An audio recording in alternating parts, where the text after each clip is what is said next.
Picture this. You're floating in complete darkness, suspended in a realm where sound travels 4 times faster than in air, where pressure can crush steel like paper, and where 95% of the territory remains unexplored by human eyes. This isn't some distant alien world, it's Earth's oceans, covering 71% of our planet's surface, yet remaining more mysterious than the surface of Mars tonight.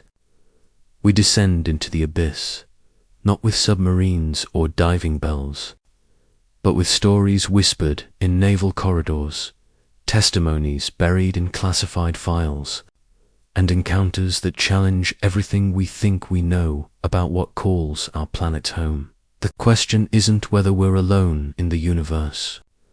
The question is, are we alone in our own backyard as we drift through these tales of the deep?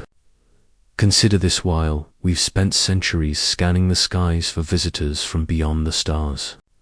What if they've been here all along, hiding in the one place we rarely look, the liquid darkness beneath our feet?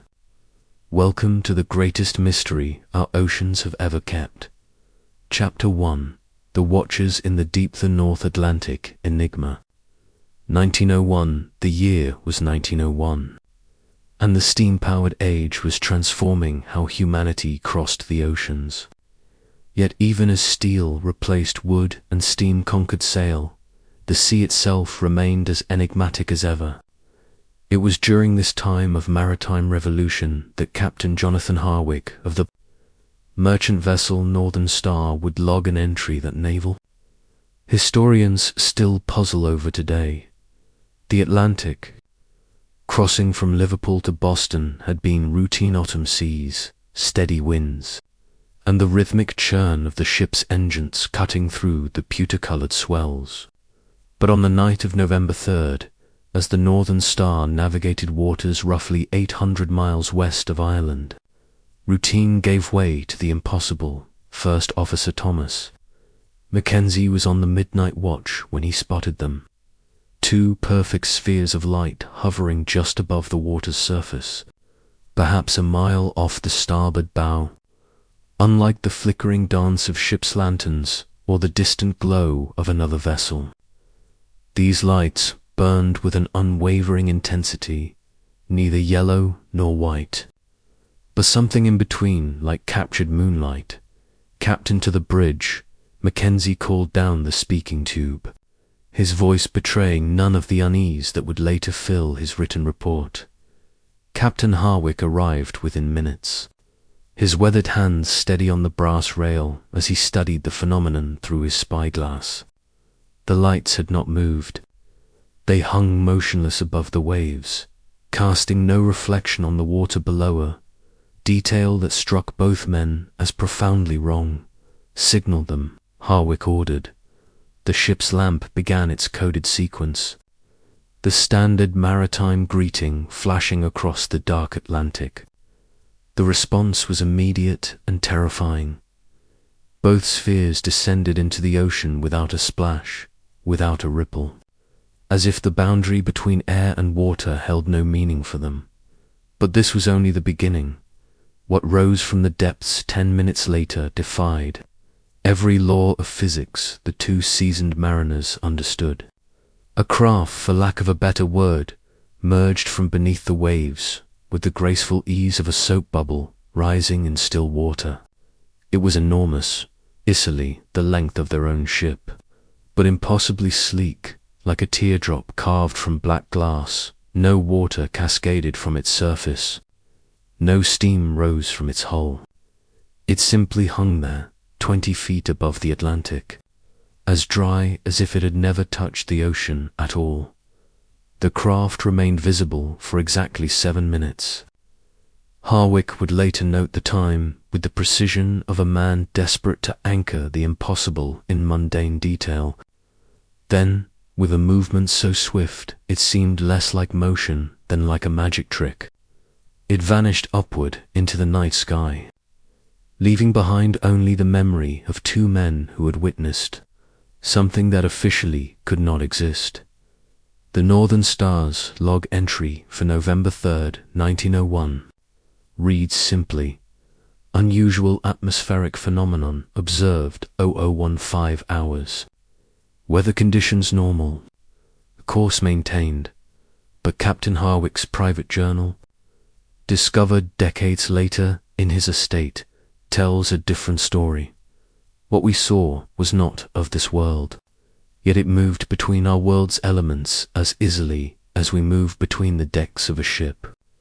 If such things exist, then we know less about our planet than a child knows about the stars.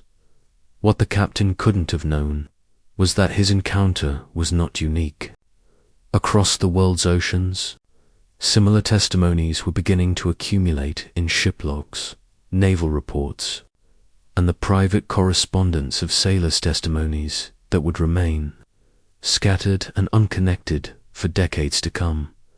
But the sea remembers everything, and slowly, over the century that followed, a pattern would emerge from the depths.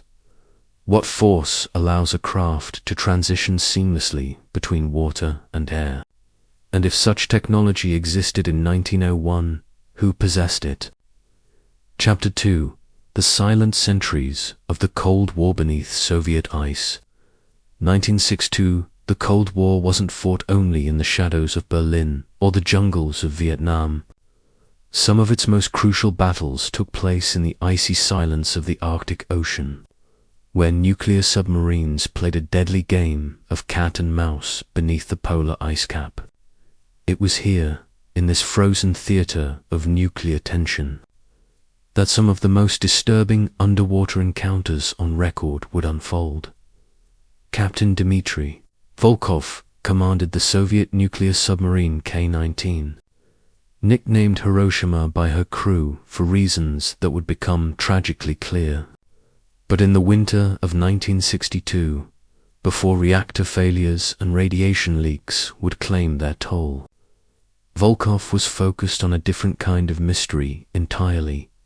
The mission was standard reconnaissance patrol the Arctic waters, monitor NATO submarine activity, and maintain the Soviet Union's underwater vigilance. What wasn't standard was what the sonar operator, Lieutenant Alexei Kozlov, detected at 0347 hours on February 14th, contact bearing 2. Sir Kozlov reported, his voice cutting through the submarine's mechanical hum. Range approximately 8,000 meters. Classification? Volkov asked, moving to peer over the young officer's shoulder at the USS Nautilus files, 1958, 4 years before the K-19 incident. The United States Navy's first nuclear submarine had experienced something equally mysterious during its historic transit beneath the North Pole.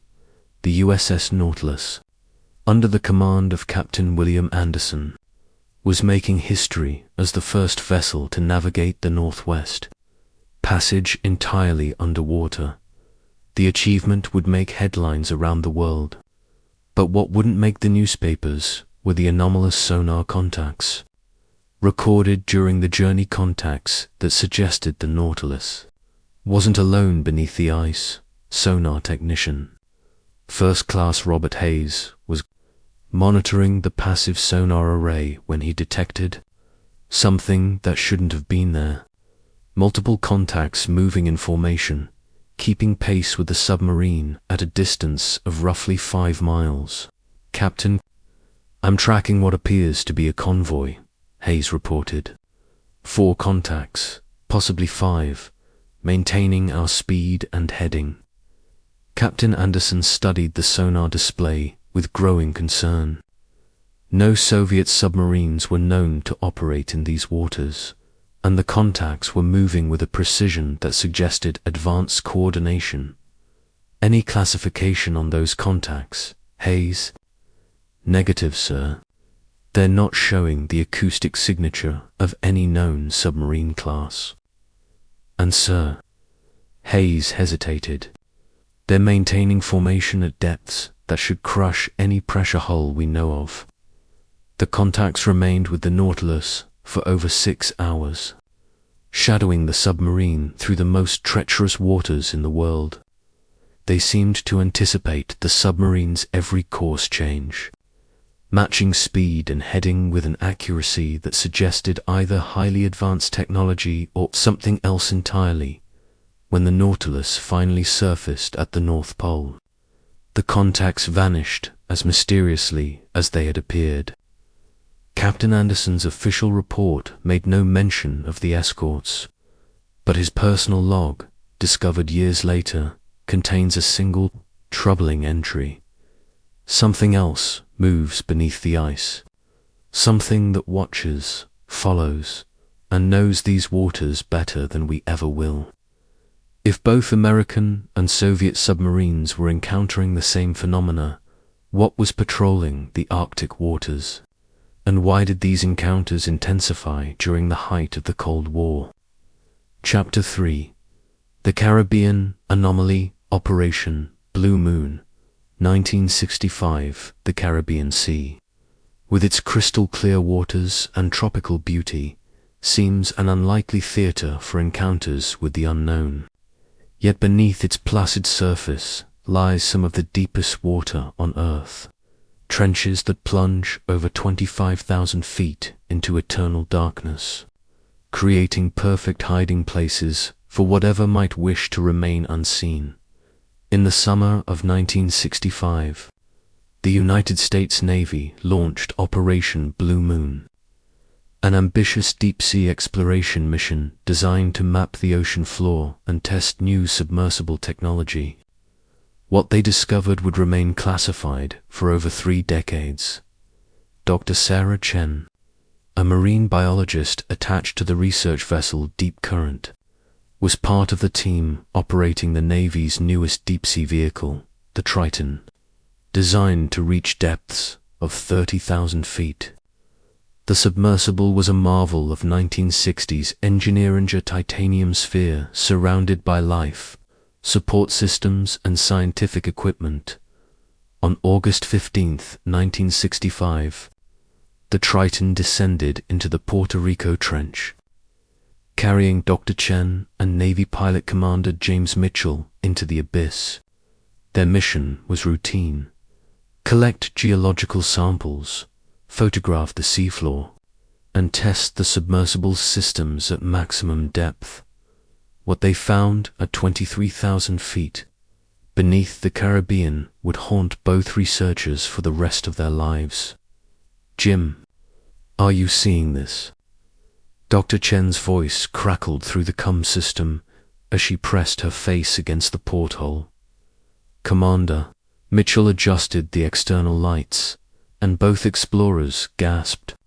Spread across the seafloor before them was what could only be described as a structure knot, a natural formation, but something clearly artificial.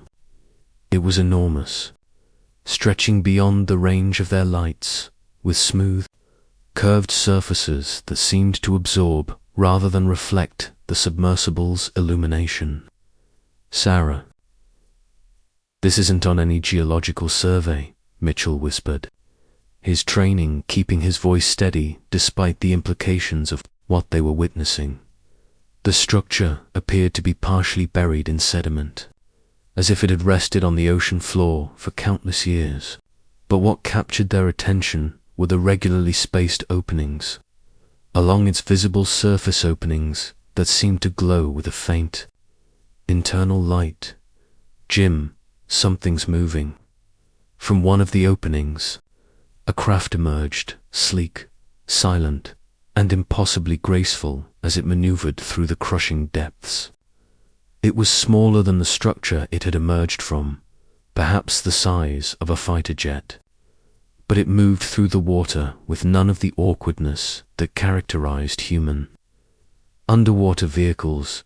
The craft approached the Triton with what seemed like curiosity rather than aggression, circling the submersible at a distance of perhaps 50 feet. Dr. Chen frantically worked the camera controls, documenting everything she could, while Commander Mitchell prepared for emergency ascent procedures. But the unknown craft made no threatening moves. Instead, It seemed to be studying them with the same intensity they were studying it. For nearly 10 minutes, the three vessels, the human submersible, and the mysterious craft from the depths regarded each other in the alien landscape of the deep ocean floor. Then, with a burst of movement that should have been impossible at such depths, the craft accelerated. However, Rodriguez and Barnes weren't the only witnesses that night. Sailors aboard 3 other vessels in the bay reported similar sightings, and by morning, word had spread throughout the naval base. But just as quickly as the stories began to circulate, they were shut down. "We were told it was classified," Rodriguez recalled. "Told not to discuss it with anyone, not even our families. But you don't forget something like that. You don't forget the feeling that something was down there, watching us."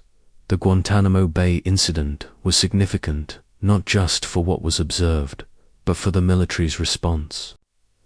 The swift classification of the reports, the removal of log entries, and the silencing of witnesses suggested that this wasn't the first time such encounters had occurred in Caribbean waters.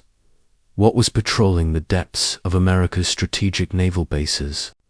And if the US military knew about these underwater visitors, why was the information considered so sensitive? Chapter 4: The Pacific Depths, the Monterey Bay Mystery. 1973, the coast of California has long been a hotspot for unusual maritime encounters, but few locations have generated as many reports of underwater anomalies as Monterey Bay, with its unique underwater canyon system plunging over 12,000 feet into the Pacific depths. The bay provides perfect conditions for both marine research and, apparently, for phenomena that challenge our understanding of what inhabits our oceans. Dr. William Thompson, a marine geologist from the University of California, was conducting routine seafloor surveys aboard the research vessel Pacific Explorer when his team encountered something that would change their perspective on depot-shown science forever. It was October 23, 1973.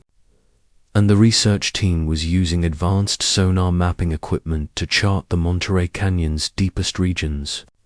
The work was methodical, precise, and thoroughly routine. And sonar operator Janet Mills detected an anomaly that defied explanation. "Dr. Thompson, you need to see this," Mills called out, her voice tight with confusion. The sonar display showed a contact of massive proportions moving along the canyon floor at a depth of 8,000 feet. But this wasn't a geological feature or marine life. It was clearly artificial, with hard edges and geometric surfaces that natural formations don't possess. "How large is that contact?" Thompson asked, leaning over Mills' shoulder to study the sonar return. "Sir, based on the echo signature, I'd estimate it at over 300 feet in length." "But that's not the strange part." "What's the strange part?" "It's moving, not drifting with the current, tactively moving. And it's moving at approximately 60 knots. Dr. Thompson stared at the display in disbelief. No known vehicle could move at such speeds, at such depths. The pressure at 8,000 feet would crush any conventional submarine, and the hydrodynamic forces at 60 knots would tear apart even the most advanced deep-sea vessels. For the next 45 minutes, the research team tracked the object as it moved through the Monterey Canyon with apparent ease. It followed the canyon's contours perfectly, as if it was intimately familiar with the underwater terrain. When it reached the canyon's mouth, where the seafloor drops off into the deeper Pacific, the contact accelerated to over 100 knots and disappeared from their sonar range. "Janet, please tell me we recorded all of that," Thompson said quietly. "Every second, sir." "But Dr. Thompson, there's something else. Just before we lost contact, the object appeared to change direction vertically. The last reading showed it ascending rapidly toward the surface. The research vessel immediately changed course to investigate the area where the object had last been detected. When they arrived at the coordinates, they found the Pacific surface completely calm, with no sign of anything having emerged from the depths. But their underwater cameras, lowered to investigate the seafloor where the object had been detected, captured something remarkable: a series of perfectly circular depressions in the sediment, each about 20 feet in diameter, arranged in a straight line along the canyon floor. The depressions were too uniform to be natural, too precise to be accidental. "It's like landing pads," Mills observed quietly, "like something had been resting there for a long time, then took off when we got too close." Dr. Thompson's official research report made no mention of the sonar contact or the mysterious depressions, but his personal research notes, discovered years later by a graduate student, tell the full story of that October day when the ocean revealed one of its most closely guarded secrets. The Monterey Bay encounter was significant for several reasons. Unlike earlier reports that relied on visual observations or simple sonar contacts, this incident was documented with advanced scientific equipment by trained researchers. The precision of the sonar data left little room for misinterpretation. Something large, artificial, and impossibly advanced had been operating in the depths of Monterey Canyon. The Catalina Island incident.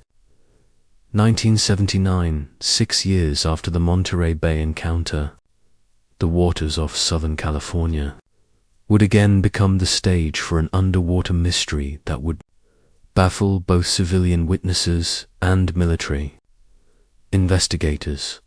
Captain Richard Hayes was piloting his sport fishing charter boat, Sea Dancer, through the channel between the California mainland and Catalina Island when his depth sounder began registering readings that made no sense.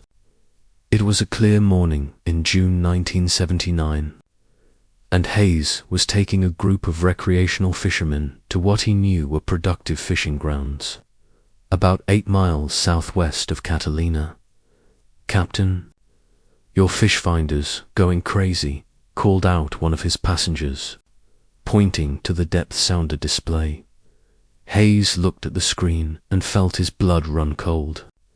The device was showing massive objects moving beneath his boat, objects that dwarfed anything that should have been in these waters. "How deep is it here?" asked another passenger. "Should be about 400 feet, Hayes replied. But the depth sounder was showing contacts at various levels throughout the water column, from 100 feet down to beyond the instrument's 1,000-foot range.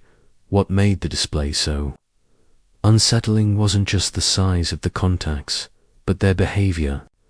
They moved in formation, maintaining precise distances from each other, and they seemed to be rising toward the surface. "Captain, look at the water," one of the fishermen said, pointing off the starboard bow. The Pacific surface, which had been calm moments before, was beginning to show unusual disturbances. Large, circular patches of water were becoming agitated, as if something massive was rising from below.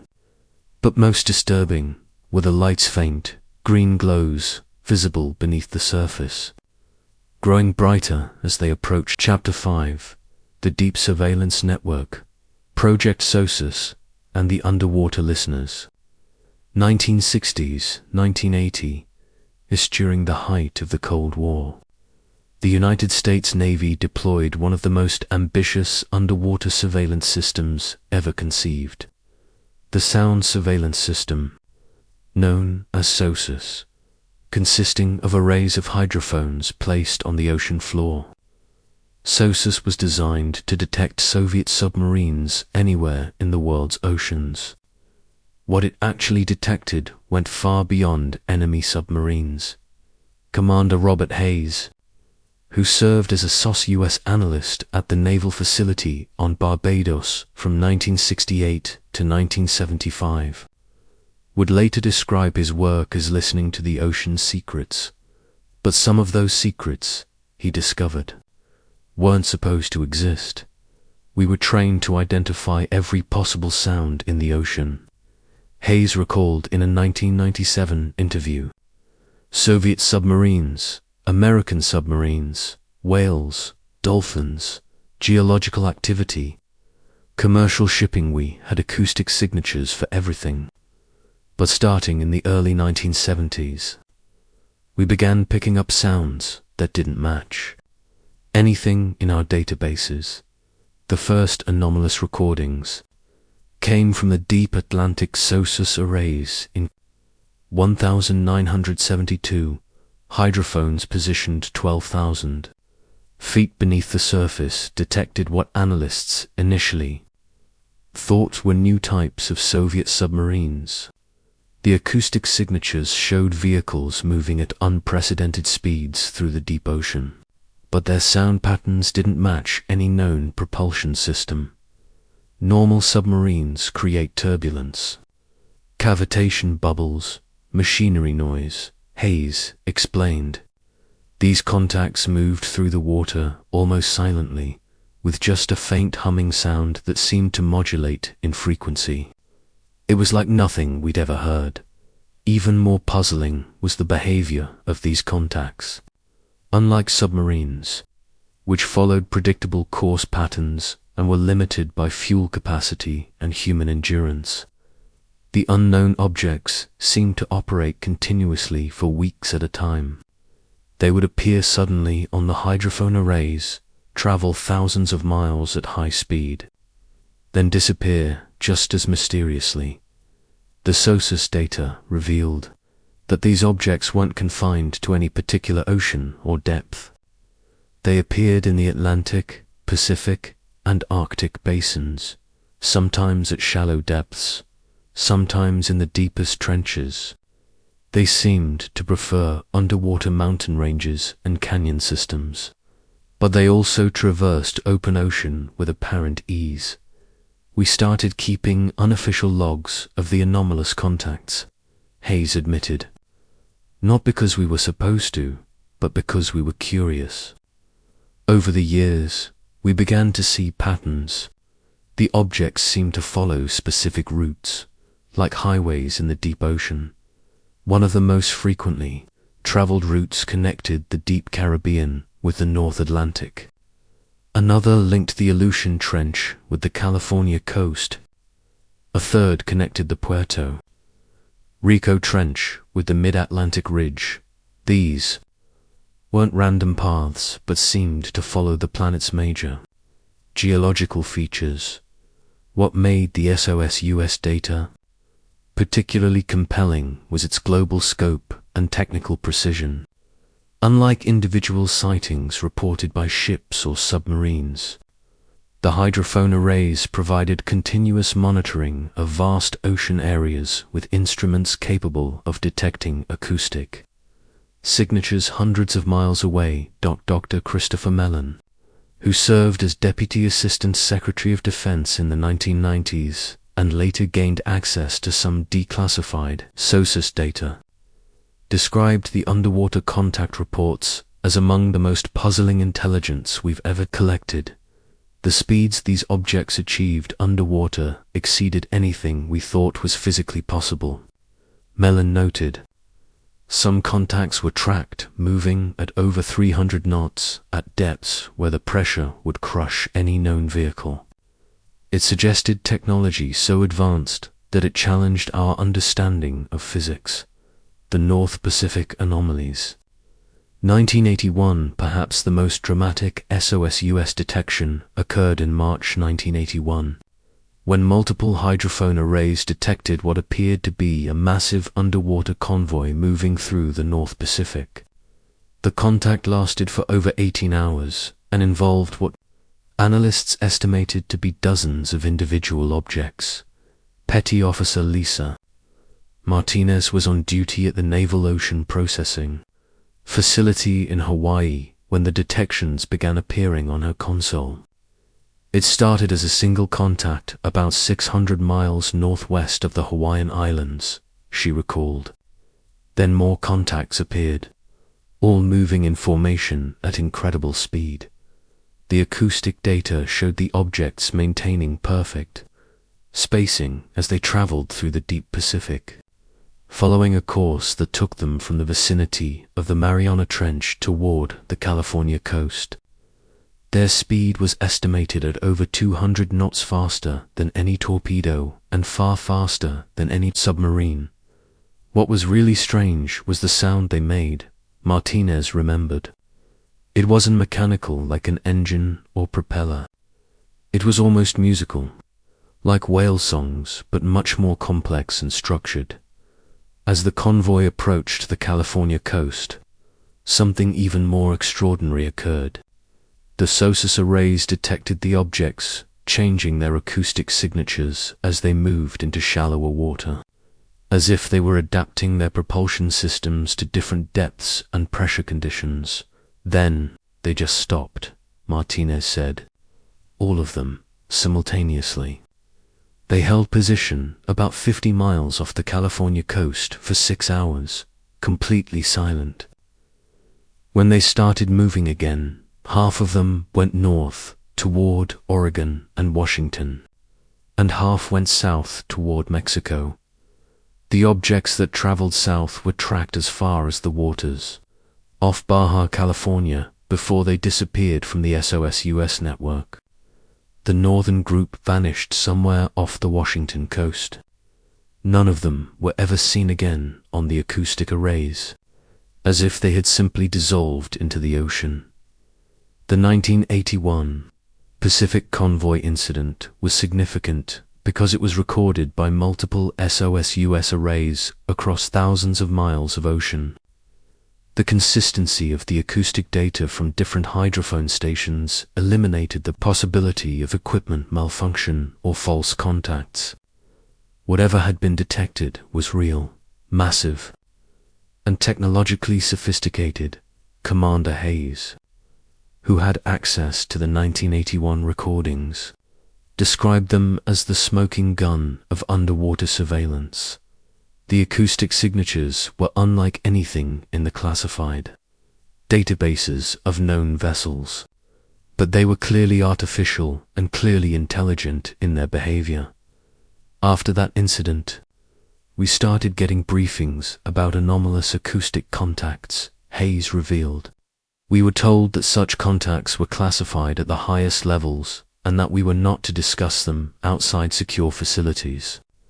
The implication was that these weren't the first such detections. If the U.S. Navy's most advanced underwater surveillance system was detecting regular traffic from unknown vessels, what did this mean for national security? And why were these detections classified at levels higher than nuclear submarine operations? Chapter 6. The Abyss Stares Back. The Mariana Trench Expeditions. 1995. The deepest place on Earth holds many secrets, but none more puzzling than those discovered during the 1995 Japanese deep-sea expedition to Challenger Deep, the bottom of the Mariana Trench, at nearly 36,000 feet below sea level. This alien landscape of crushing pressure and eternal darkness would yield evidence that something extraordinary inhabits Earth's most extreme environments. Dr. Hiroshi Yamamoto, chief scientist aboard the research vessel Kura, was leading an ambitious mission to deploy the latest generation of deep-sea cameras and sensors in Challenger Deep. The expedition's goals were primarily scientific, studying life forms that existed in conditions more extreme than those found on other planets. What they found challenged every assumption about what could survive, let alone thrive. In Earth's deepest places, the deep-sea camera array was lowered to the bottom of Challenger Deep on July 15, 1995, for the first several hours. The cameras recorded exactly what the scientists expected: a desolate landscape of fine sediment, occasional deep-sea creatures adapted to the immense pressure, and the geological features of the ocean floor. But at 14:37 hours, the cameras detected something that shouldn't have been there: artificial light at the bottom of the deepest trench on Earth. At first, we thought it was a reflection from our own equipment, Dr. Yamamoto later wrote in his classified expedition report. But the light source was clearly external to our cameras, and it was moving independently. The camera feeds showed a series of bright points of light moving across the seafloor in organized patterns. These weren't the bioluminescent flashes of deep-sea creatures, which are typically brief and random. These lights were steady, purposeful, and clearly under intelligent control. We watched for over 2 hours as these lights performed what could only be described as a survey operation. Dr. Yamamoto recalled, "They moved in grid patterns, stopping at specific locations, then regrouping and moving to new areas. Most remarkably, the lights seemed to be investigating the expedition's own equipment. The camera feeds showed lights approaching the sensor arrays, circling them at close range, then moving away. It was as if something was studying the human intrusion into this alien realm." The scientific team aboard the Kuroshio worked frantically to document what they were seeing. Additional cameras were deployed, sensors were repositioned, and every piece of recording equipment was focused on the mysterious lights in the abyss. What they captured would remain classified by the Japanese government for over a decade. The footage shows not just lights, but structures at the extreme edge of the camera's range, partially obscured by the natural sediment of the ocean floor. Artificial constructions are visible. They appear to be partially buried, as if they had been on the seafloor for a very long time. But their geometric shapes and smooth surfaces are unmistakably artificial. The implications were staggering, Dr. Yamamoto admitted years later, after portions of the expedition data were declassified. We had discovered evidence of construction at the deepest point on Earth, in conditions that should make any kind of building impossible. The structures appeared to be connected by what looked like tunnels or corridors, forming what could only be described as an underground door, rather. Under floor cloaks, we tried to get closer with our remotely operated vehicles, Dr. Yamamoto explained. But each time we approached the structures, our equipment began to malfunction. Electronics failed, cameras went dark, and in several cases, we lost ROVs entirely. The expedition team made multiple attempts over 5 days to investigate the structures more closely, but each attempt ended in equipment failure. Most disturbing was the discovery that the failures weren't random. They followed a pattern that suggested deliberate interference.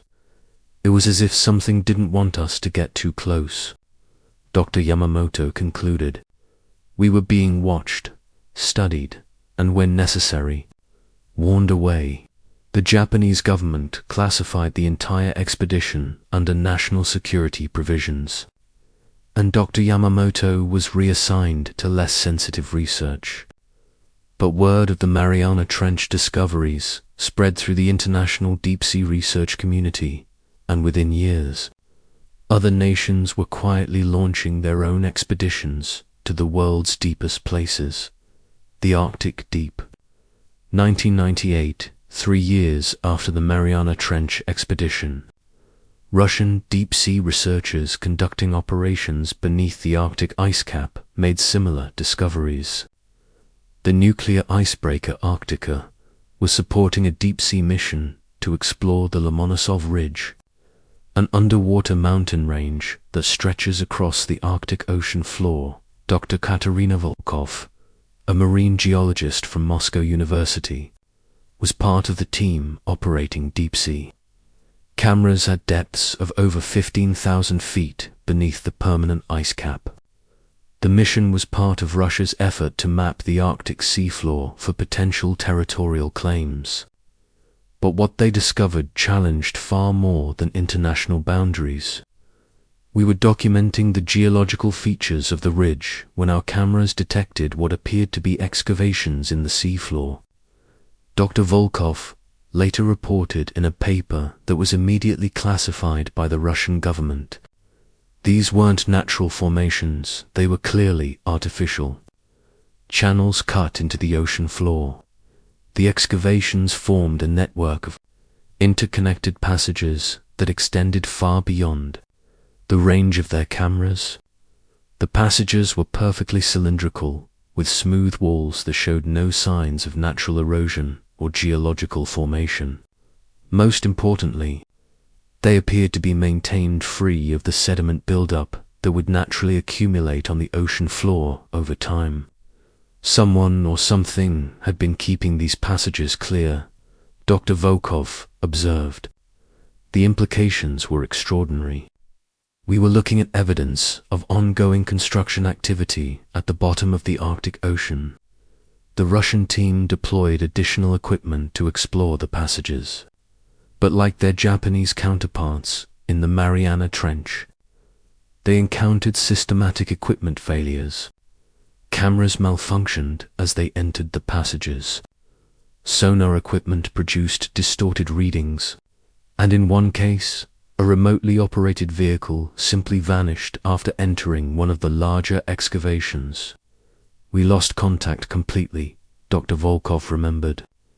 The ROV's telemetry just stopped, as if it had been switched off. We never recovered it. The Russian expedition spent 2 weeks attempting to investigate the Arctic seafloor network, but each attempt yielded the same result: equipment failure and the clear impression that their presence was not welcome. What kind of civilization could construct and maintain facilities at the deepest points on Earth? And why did these locations seem to be actively defended against human investigation? Chapter 7. The Transmedium Phenomenon. The USS Princeton Encounters. 2004. The year 2004 marked a turning point in underwater anomaly research.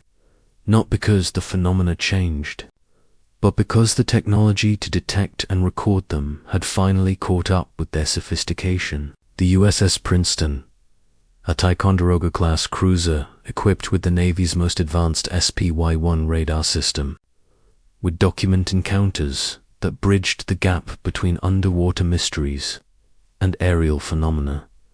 Senior Chief Petty Officer Kevin Day was the Princeton's radar supervisor when the encounters began.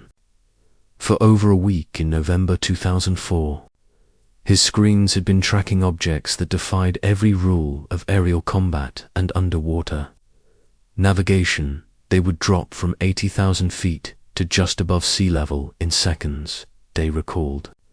No aircraft could survive those G-forces, but these objects seemed completely unaffected by acceleration that should have destroyed them.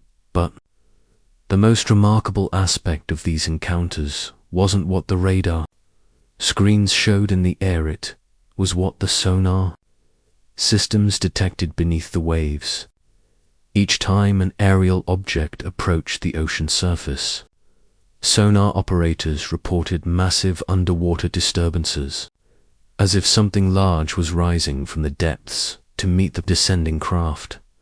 The correlation was unmistakable, explained sonar technician First Class Sarah Mitchell, who was monitoring the Princeton's underwater sensors during the encounters.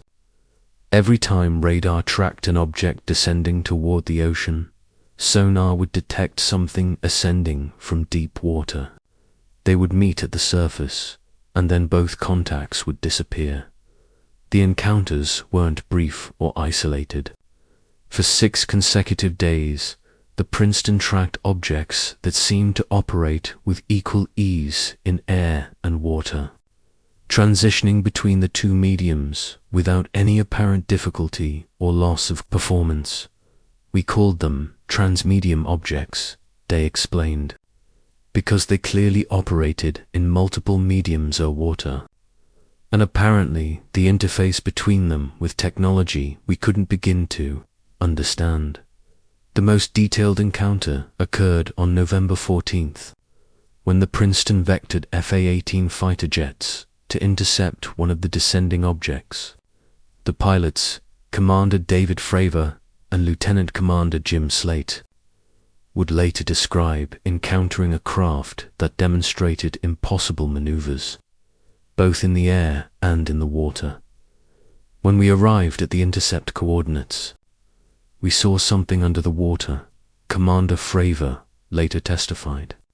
It was big, maybe the size of a 730, and it was just under the surface, causing the water above it to break and churn.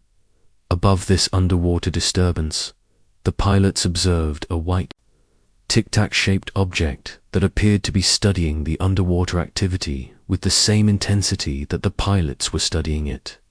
When I began my descent to investigate, the tic-tac mirrored my movements, Fravor continued. It was like it was aware of my presence and responding to my actions. Then it accelerated away at a speed I've never seen before or since. But the encounter didn't end with the object's departure. When Commander Fravor's FA-18 returned to the Princeton, radar operators reported that the tic-tac had reappeared at the squadron's combat air patrol pointer location that had been classified and known only to the ship's combat information center. It had traveled 60 miles in less than a minute, Day explained. But more importantly, it had gone directly to a location it shouldn't have known about. That suggested not just advanced propulsion, but advanced intelligence gathering. The submarine connection, what made the Princeton encounters particularly significant was their connection to a larger pattern of underwater activity that the Navy had been tracking for months. Submarine sonar operators throughout the Pacific Fleet had been reporting unusual contacts that seemed to be related to the aerial phenomena. Commander Gary Verhis, who served aboard the USS Princeton during the 2004 encounters, later revealed that the ship's sonar systems had been detecting unusual underwater activity. For weeks before the aerial encounters began, we were picking up multiple contacts, moving at high speed beneath the surface, Verhis explained. These weren't whales or dolphins, they were clearly artificial objects, and they were moving faster than any submarine I'd ever tracked. The underwater contacts seemed to follow specific routes between the Channel Islands and the deep Pacific Basin. They operated at various depths, from just below the surface to over 1,000 feet down, and they demonstrated the same kind of advanced maneuvering that characterized the aerial objects. What was really strange was how they moved, Verhis continued. Normal submarines have to consider ocean currents, thermal layers, and pressure differentials. These objects seemed to ignore all of that. They moved through the water like it wasn't there. The connection between the aerial and underwater phenomena suggested something extraordinary. Vehicles that could operate in multiple mediums with equal effectiveness. This wasn't just advanced technology, it represented a completely different approach to transportation and navigation.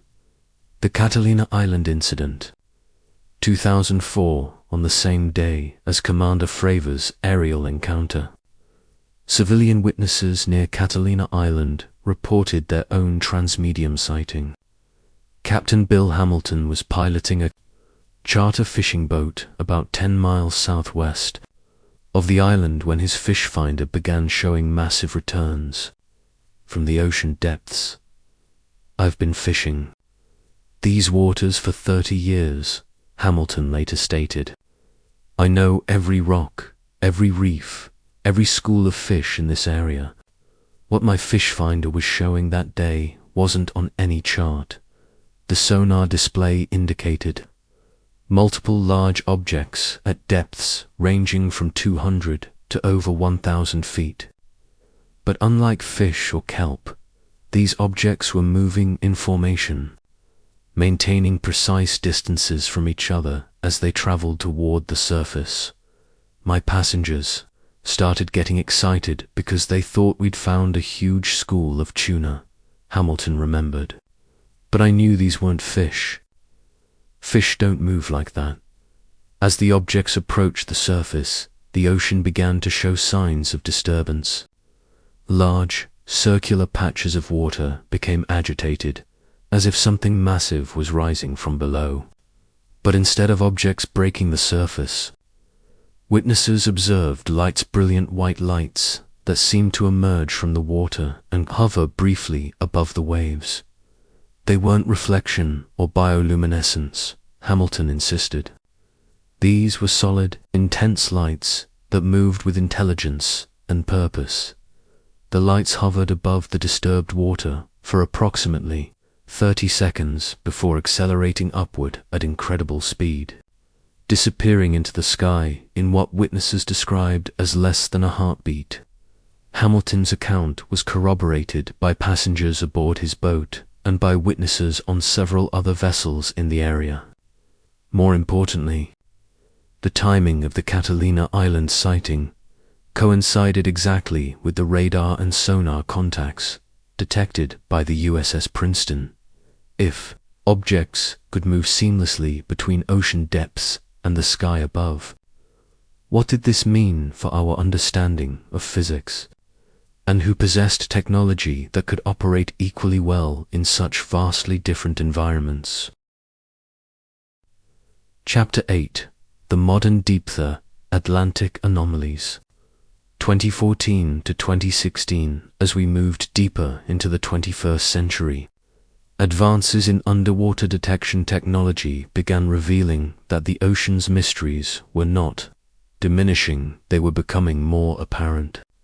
Between 2014 and 2016, multiple nations' naval forces detected a surge in underwater anomalies across the North Atlantic, leading to what intelligence analysts privately called the Deepwater Crisis. Admiral retired Thomas Wilson, who served as Deputy Director of Naval Intelligence during this period, would later describe the 2001 to 2016 time frame as the most significant challenge to our understanding of ocean domain awareness since the development of nuclear submarines. The anomalies began appearing on NATO submarine detection networks in early 2014. Unlike the sporadic contacts of previous decades, these detections showed patterns that suggested organized activity on a massive scale. We were seeing formations of underwater contacts that stretched across hundreds of miles of ocean.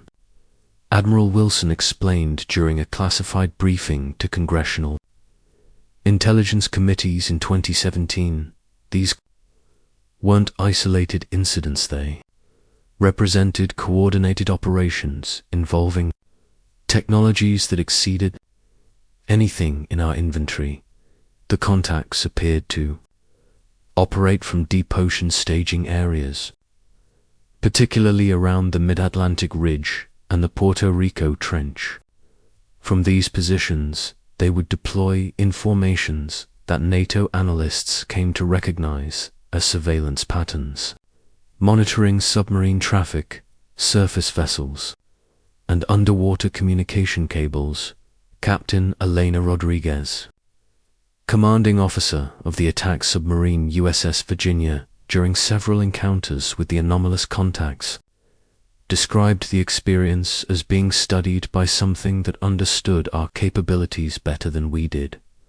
They would position themselves just outside our sonar range, but close enough that we knew they were there, Rodriguez recalled.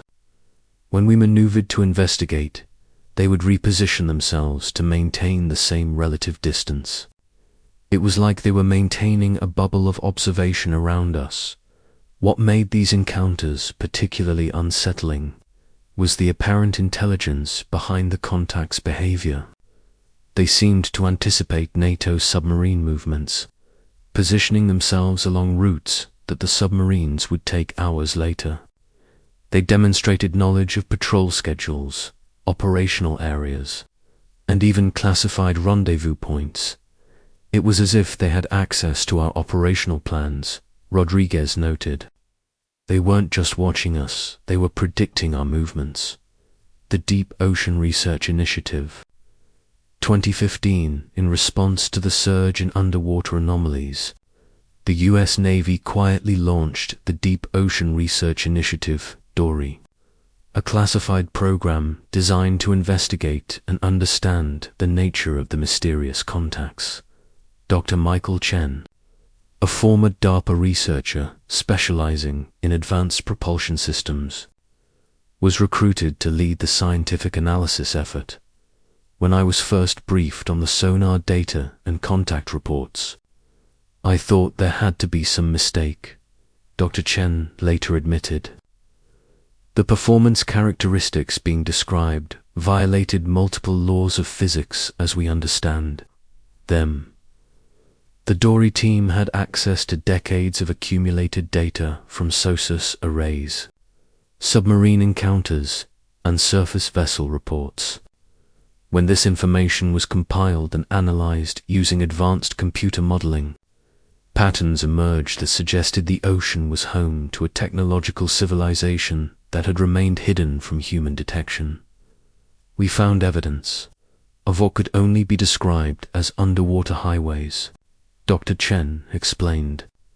Specific routes through the ocean depths that showed consistent traffic from anomalous contacts over periods of decades.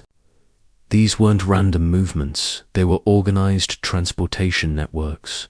The routes connected deep ocean areas that were already of interest to researchers. The Puerto Rico Trench, the Mariana Trench, the Mid-Atlantic Ridge, and various underwater canyon systems along continental margins.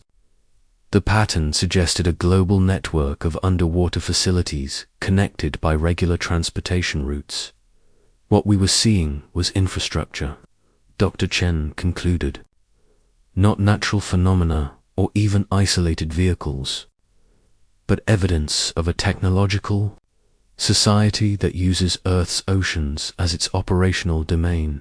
The DORI findings were so extraordinary that the program's existence was classified at levels higher than nuclear weapons development, even within the intelligence community. Access to the full research results was limited to fewer than 50 individuals. The Baltic Sea Mystery.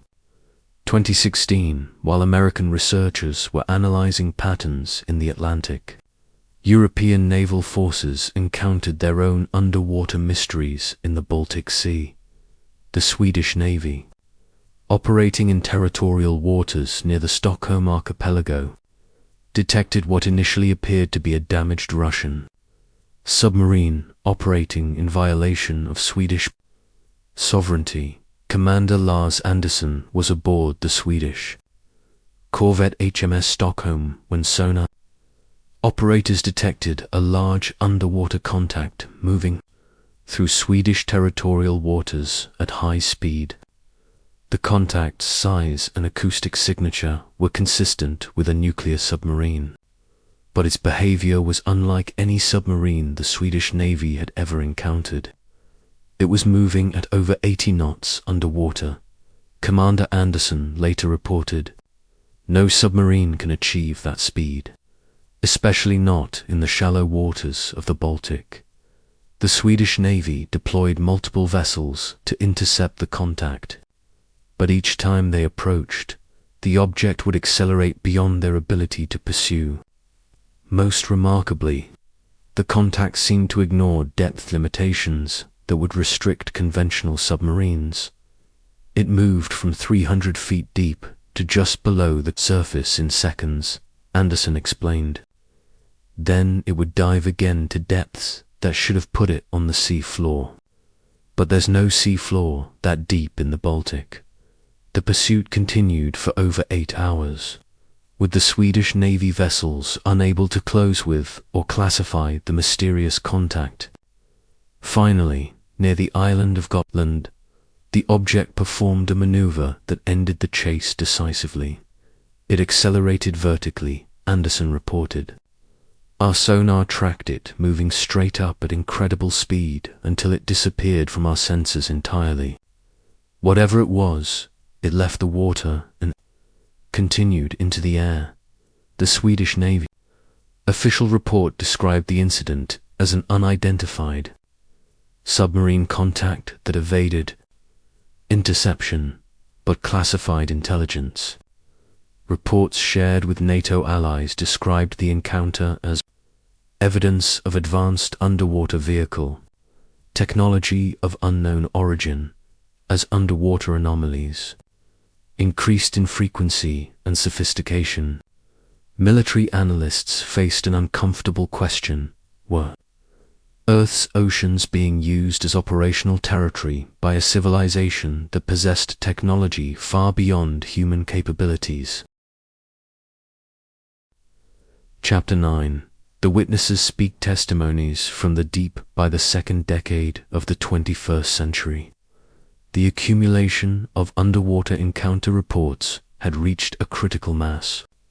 Military personnel, commercial fishermen, research scientists, and recreational boaters had all contributed to a database of anomalous experiences that painted a picture of widespread underwater activity by unknown agencies. What made these modern testimonies particularly compelling was their consistency across different witness groups, geographical locations, and time periods. The details varied, but the core descriptions remained remarkably similar. Advanced vehicles operating underwater at impossible speeds, transitioning seamlessly between water and air, and demonstrating awareness of human presence. Captain Jennifer Walsh served as commanding officer of the research vessel Deep Explorer for the Woods Hole Oceanographic Institution from 2010 to 2018. During her tenure, she documented 17 separate encounters with what she classified as anomalous underwater phenomena. The first time it happened, "I thought our sonar was malfunctioning," Captain Walsh recalled. "We were conducting deep-sea research in the Puerto Rico Trench when we detected multiple large contacts moving at speeds that shouldn't have been possible. At those depths, the encounter occurred during a routine biological survey at 15,000 feet depth. The research team was using advanced sonar mapping equipment to study deep-sea coral formations when the anomalous contacts appeared on their screens. They were massive. Contact appeared to be at least 300 feet in length," Walsh explained. "But they were moving at over 100 knots at a depth where the pressure would crush any known vehicle. The contacts seemed to be investigating the research vessel's operations. They would approach the ship's underwater equipment, circle the scientific instruments, then retreat to a safe distance. It was like they were curious about what we were doing," Walsh observed. "They weren't threatening, but they were clearly intelligent. You could sense that they were studying us just as much as we were trying to study them." The commercial fishing fleet reports commercial fishermen who spend more time on the ocean than any other group of civilians have provided some of the most detailed and credible reports of underwater anomalies. Unlike military personnel, who are often constrained by classification requirements, commercial fishermen have been more willing to share their experiences publicly. Captain Maria Santos has operated fishing vessels in the Gulf of Mexico for over 25 years. She estimates that she has encountered unexplained underwater phenomena on at least 40 occasions during her career. You learn to recognize what belongs in the ocean and what doesn't, Santos explained. Dolphins, whales, schools of fish, submarines, They all have their own characteristics. But these things are different. Santos described encounters with objects that would pace her fishing vessels for hours at a time, maintaining position beneath the hull while the boat worked fishing grounds. The objects would appear on fish finders as massive, solid contacts that moved with precision and apparent intelligence. They seemed to be interested in our operations, Santos noted. When we deploy nets, they move closer. When we bring in a catch, they follow us. It's like they're studying how we fish. Most remarkably, Santos and other commercial fishermen have reported that the underwater objects seem to influence fish behavior. During encounters, fish finders would show normal schools of fish suddenly scattering or clustering in response to the presence of the anomalous contacts. The fish react to them, Santos explained. Sometimes all the fish in an area will suddenly disappear when these things show up. Other times, they'll cluster around them like they're attracted to something. Recreational divers and the shallow water encounters. While most underwater anomaly reports come from deep ocean encounters, recreational divers have provided accounts of mysterious objects in coastal waters. These shallow water sightings are particularly significant because they involve direct visual observation rather than sonar or radar contacts. Mark Thompson, a certified dive instructor who has led underwater tours off the California coast for 15 years, described an encounter that occurred during a routine dive near the Channel Islands in 2017. We were at about 80 feet depth, conducting a normal recreational dive, when this thing appeared out of nowhere, Thompson recalled. It was about the size of a school bus, perfectly smooth, with no visible propulsion system. The object approached Thompson's diving group slowly, maintaining a distance of approximately 50 feet. It made no sound and created no turbulence in the water. Despite its size and apparent mass, what struck me most was how it moved, Thompson explained. It glided through the water like it was floating in air. There was no resistance, no wake, no disturbance of the water around it. The object remained in view for nearly 10 minutes, during which Thompson and his diving students observed it carefully. The craft appeared to be studying the divers with the same intensity they were studying it. It had no windows or openings that we could see, Thompson noted, but you got the impression that something inside was watching us.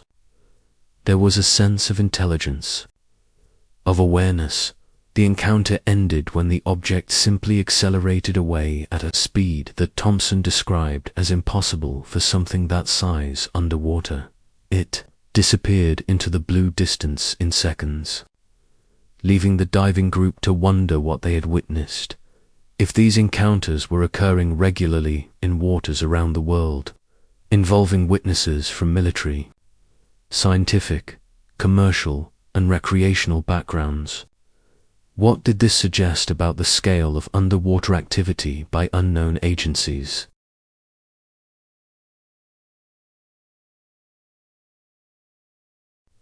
Chapter 10. The Scientific Investigation Project, Aqua Blue.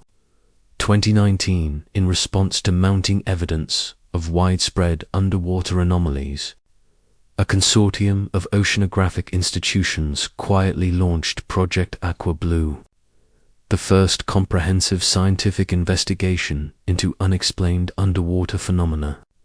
Led by Dr. Sarah Martinez from the Scripps Institution of Oceanography, the project represented a new approach to understanding the ocean's mysteries.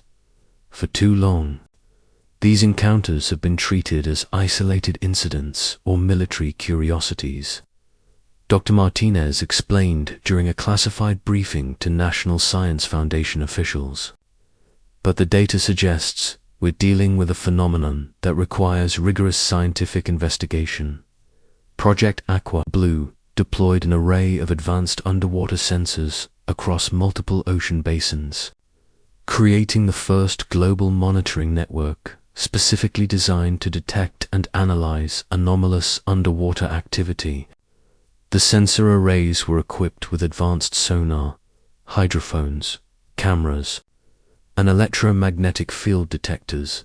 Within 6 months of deployment, the Project Aqua Blue sensors began detecting patterns that confirmed what individual witnesses had been reporting for decades. Regular traffic by advanced underwater vehicles operating according to predictable schedules and routes. We found that the anomalous contacts follow specific patterns, Dr. Martinez reported. They operate most frequently during new moon phases, when ocean surface visibility is lowest. They prefer deepwater routes but occasionally venture into coastal areas, and they demonstrate consistent avoidance behaviors when they detect our monitoring equipment. The most significant discovery was the detection of what appeared to be communication signals between the underwater contacts. The Project Aqua Blue hydrophone arrays recorded complex acoustic patterns that accompanied groups of anomalous objects. These aren't natural sounds, explained Dr. James Porter, the project's acoustic analyst. They're clearly structured communications, with patterns that suggest language or at least coordinated information exchange. The acoustic communications occurred at frequencies that could travel vast distances underwater, suggesting a global communication network linking underwater operations across different ocean basins. The biological implications, one of the most puzzling aspects of Project Aqua Blue's findings, was the apparent interaction between anomalous underwater contacts and marine life. Dr. Rebecca Chen, the project's marine biologist, documented numerous instances where the presence of unknown objects seemed to influence the behavior of whales, dolphins, and other marine species. We've recorded dozens of instances where marine mammals alter their migration routes, diving patterns, and vocalizations in response to the presence of anomalous contacts, Dr. Chen reported. It's as if they recognize these objects as fellow intelligent beings.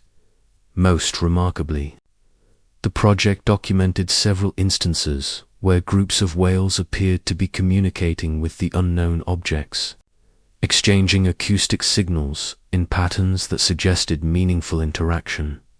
On 3 separate occasions, we recorded what could only be described as conversations between whales and unknown contacts, Dr. Chen explained. The acoustic patterns showed clear with the whales responding to signals from the objects, and vice versa. This raised profound questions about the relationship between the unknown underwater inhabitants and Earth's natural marine ecosystem. Were the anomalous objects somehow connected to the planet's biological systems, or were they visitors that had learned to communicate with Earth's indigenous species? The technology analysis, the advanced sensors deployed by Project Aqua Blue, provided unprecedented data on the propulsion and navigation systems used by the anomalous underwater contacts. Dr. Michael Rodriguez, the project's propulsion specialist, analyzed this data to understand how the unknown vehicles achieved their remarkable performance characteristics. The objects appear to manipulate their local environment rather than pushing against it. Dr. Rodriguez concluded, they seem to create a field effect that reduces water resistance and possibly controls gravitational or electromagnetic forces. The underwater vehicles showed no signs of conventional propulsion systems, no propellers, no jets, no thermal signatures from engines. Instead, they appeared to move through water by altering the properties of the water itself. It's as if they exist in a bubble of modified space-time, Dr. Rodriguez explained. the water around them behaves differently, allowing them to achieve speeds and maneuvers that would be impossible using conventional physics.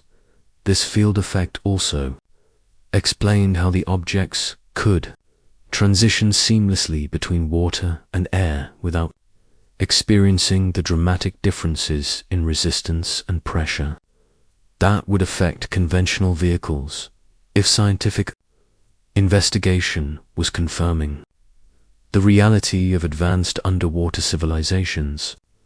What implications did this have for humanity's understanding of intelligence, technology, and our planet's true inhabitants? Chapter 11. The Convergence Theory. Connecting the dots as the second decade of the 21st century drew to a close. Researchers analyzing decades of accumulated data began to see connections that had previously been hidden by the compartmentalized nature of underwater anomaly research. Military encounters, civilian sightings, scientific observations, and acoustic detections weren't isolated incidents, they were pieces of a larger puzzle that painted a picture of Earth as a planet shared with a technologically advanced aquatic civilization. Dr. Elizabeth Harper, a systems analyst who had worked for both the Navy and NASA, was the first researcher to propose what became known as the convergence theory, the idea that underwater and aerial anomalies were manifestations of the same phenomenon. When you plot the locations of underwater contacts and aerial sightings on the same map, patterns emerge that are impossible to ignore.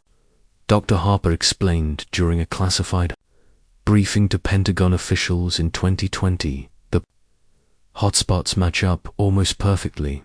The convergence theory suggested that what witnesses had been observing for decades weren't separate phenomena, but different aspects of a single technological civilization that operated primarily underwater but had the capability to function in air and space as well. Think about it from their perspective, Dr. Harper continued. If you're a technological civilization that evolved in Earth's oceans, you would naturally develop vehicles that could operate in your native environment. But as you advanced, you would also need vehicles that could operate on the surface and in the atmosphere for exploration and resource gathering. This theory explained why so many encounters involved objects transitioning between water and air. It wasn't that alien visitors were using Earth's oceans as hiding places.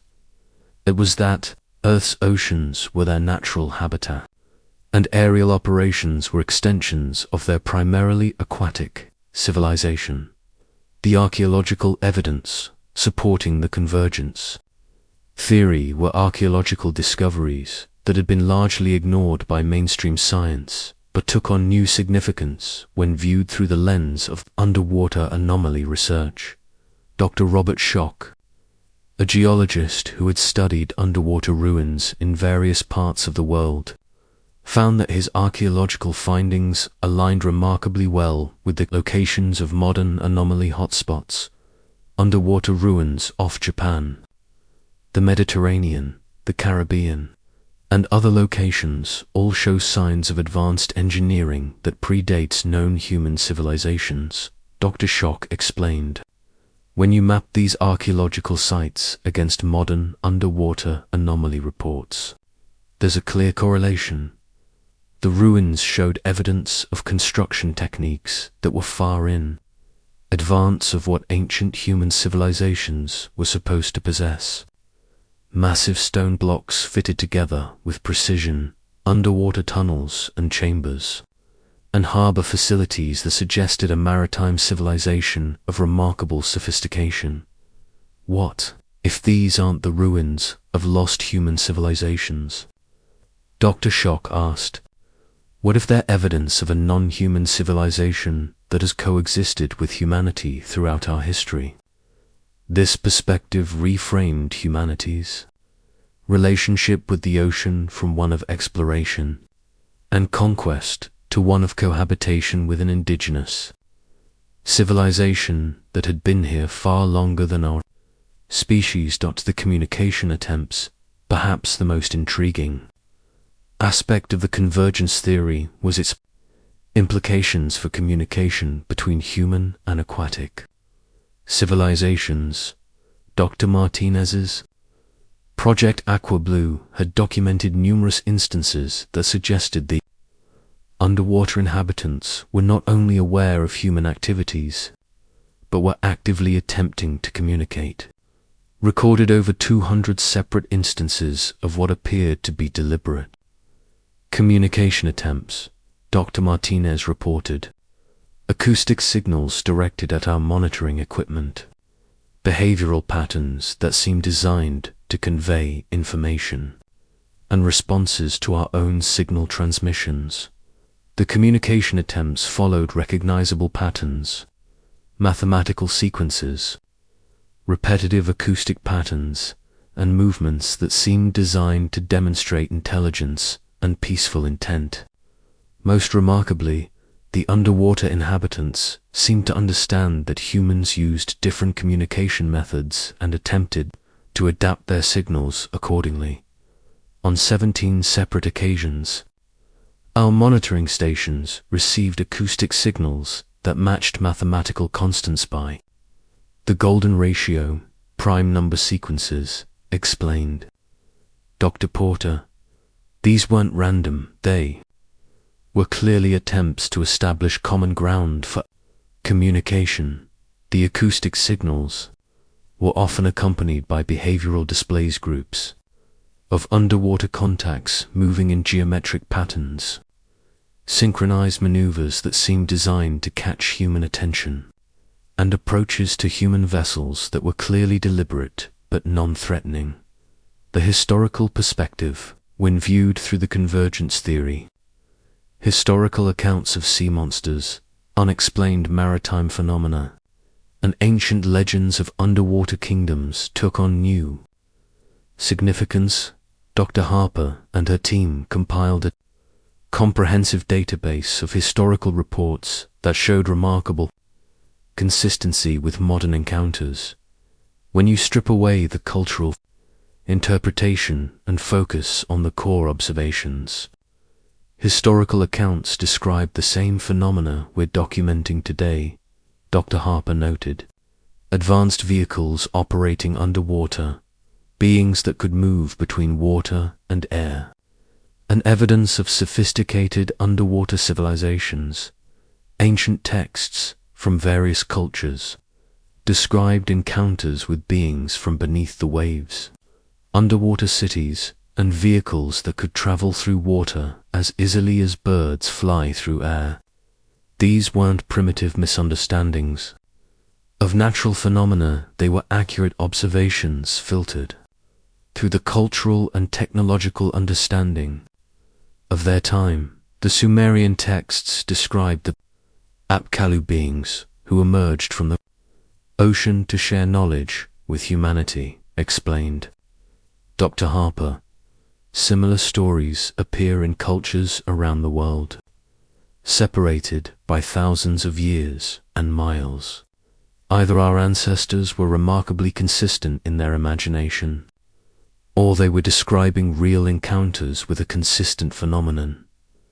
If Earth's oceans were home to a technologically advanced civilization that had coexisted with humanity throughout history, what did this mean for our understanding of our planet, our species, and our future?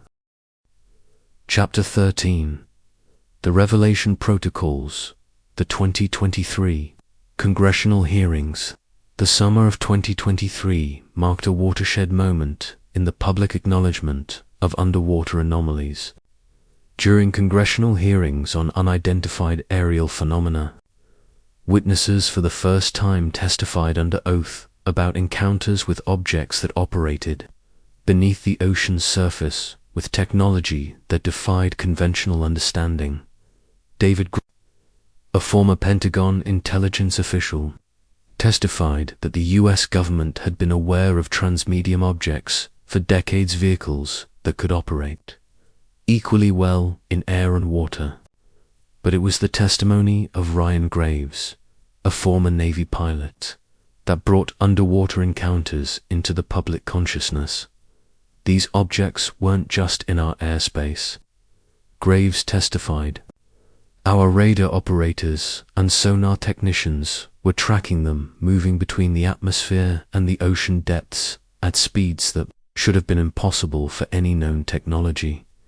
Commander David Fravor, whose 2004 Tic Tac encounter off the coast of California had gained international attention, provided additional details that had not been previously disclosed.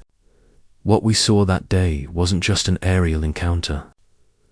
When we arrived at the intercept coordinates, there was something large beneath the water, causing massive disturbances on the surface. The congressional hearings represented the first time that government officials acknowledged the underwater component of anomalous encounters in a public forum, while much of the testimony remained classified. The public portions painted a picture of widespread underwater activity by technologies that exceeded known human capabilities. The scientific disclosure movement following the congressional hearings. A group of marine scientists led by Dr. Martinez launched what became known as the scientific disclosure movement, an effort to publicly share decades of accumulated research on underwater anomalies that had been suppressed or classified by various governments and institutions. The scientific community has been aware of these phenomena for decades. Dr. Martinez announced during a press conference at the Woods Hole Oceanographic Institution, "We have sonar data, underwater photographs, acoustic recordings, and electromagnetic signatures that clearly demonstrate the presence of advanced underwater vehicles operating in Earth's oceans." The scientific disclosure movement released a comprehensive database of underwater encounters that included previously classified reports from research institutions, commercial fishing fleets, and civilian witnesses. The database contained over 3,000 documented encounters spanning 7 decades, creating the most complete public record of underwater anomalies ever assembled. "This isn't speculation or conspiracy theory," explained Dr. James Porter, who had worked on Project Aqua Blue. "This is hard scientific data collected by trained professionals using advanced instruments. The evidence is overwhelming that we share our oceans with a technologically advanced civilization." The global response to revelations about underwater anomalies prompted responses from governments and scientific institutions around the world.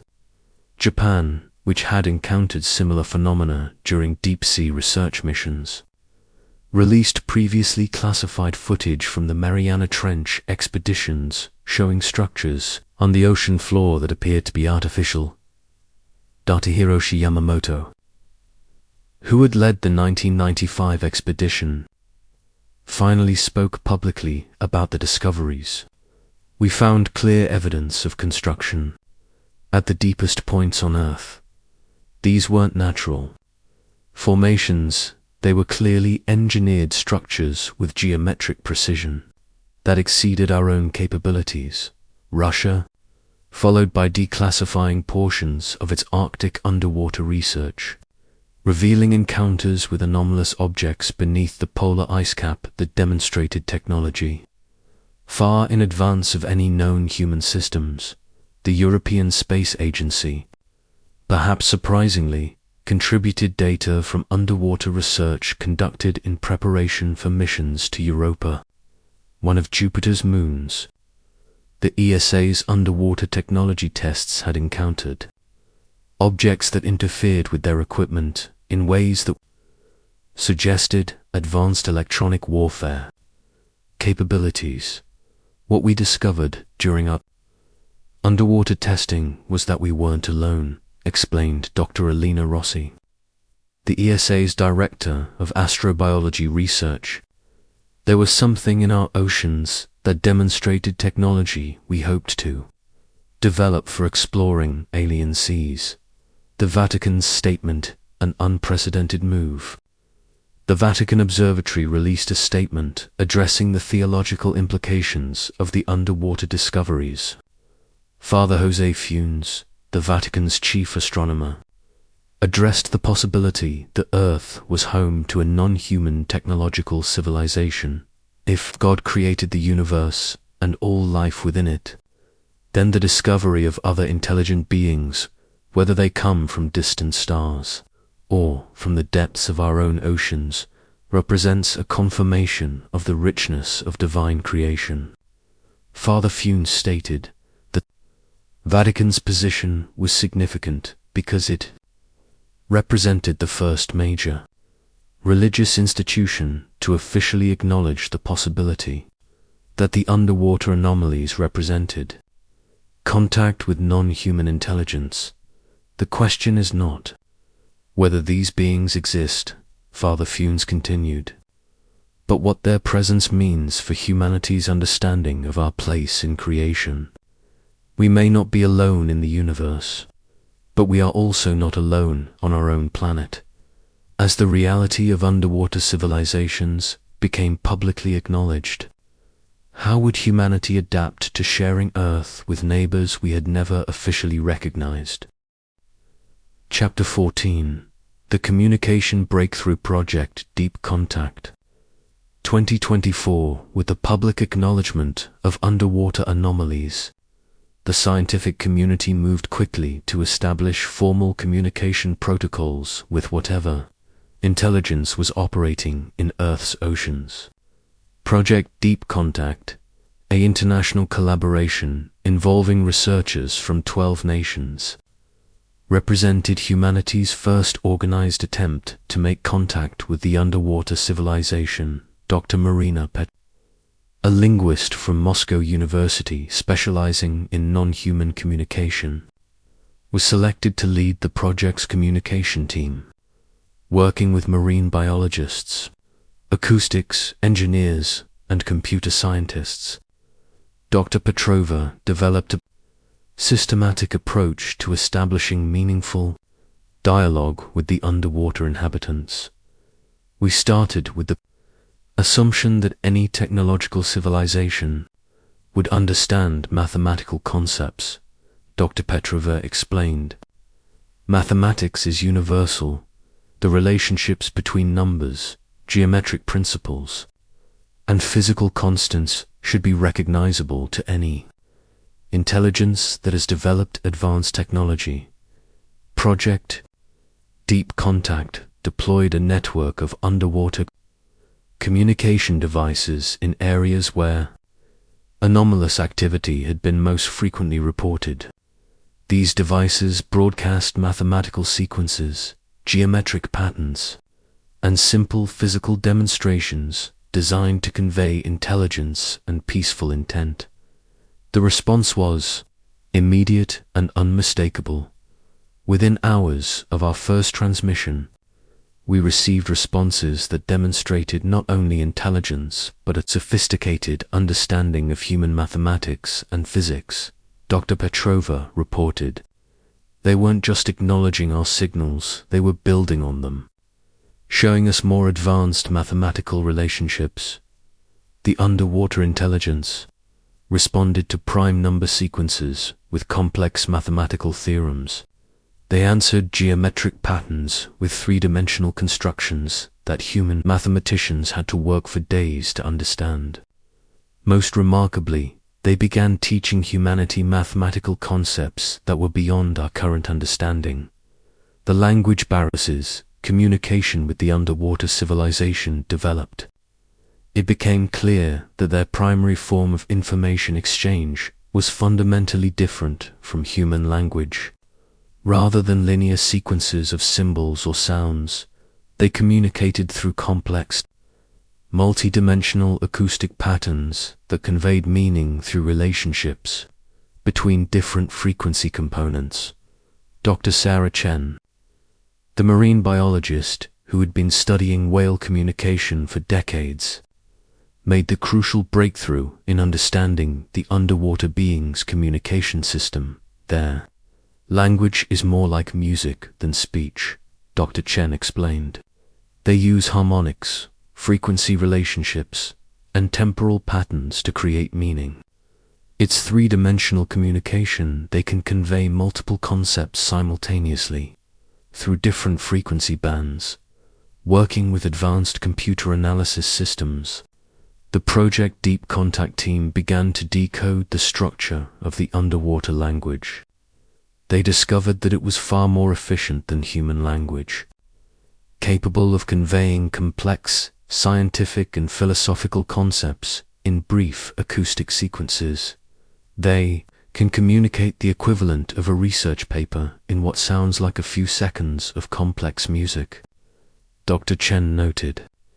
Their language appears to be designed for beings with much larger brains and faster information processing capabilities than humans. The linguistic analysis suggested that the underwater civilization was not only technologically advanced but cognitively superior to humanity in terms of information processing and conceptual thinking. The first conversations by late 2024. Project Deep Contact had achieved what could only be described as actual conversations with representatives of the underwater civilization. The topics of these exchanges revealed a species that was both alien and familiar, technologically advanced beyond human capabilities, but sharing many of the same curiosities and concerns about the universe. The underwater beings identified themselves through a complex acoustic pattern that roughly translated to the shepherds of the deep, or those who tend the waters. They indicated that they had been aware of humanity since the development of ocean-going vessels and had been monitoring human progress with growing interest and concern. They expressed what we interpreted as affection for humanity, Dr. Petrova reported. They seem to view us as younger siblings who have been sharing their planet without realizing it. There was no sense of hostility or territorial competition. The conversations revealed that the underwater civilization had been actively protecting humanity from various threats, including what they described as visitors from the void, apparently references to extraterrestrial civilizations that had shown interest in Earth over the millennia. They indicated that Earth has been visited by multiple extraterrestrial civilizations over thousands of years, Dr. Petrova explained. The shepherds have served as a kind of screening force, protecting humanity from civilizations that might not have had our best interests at heart.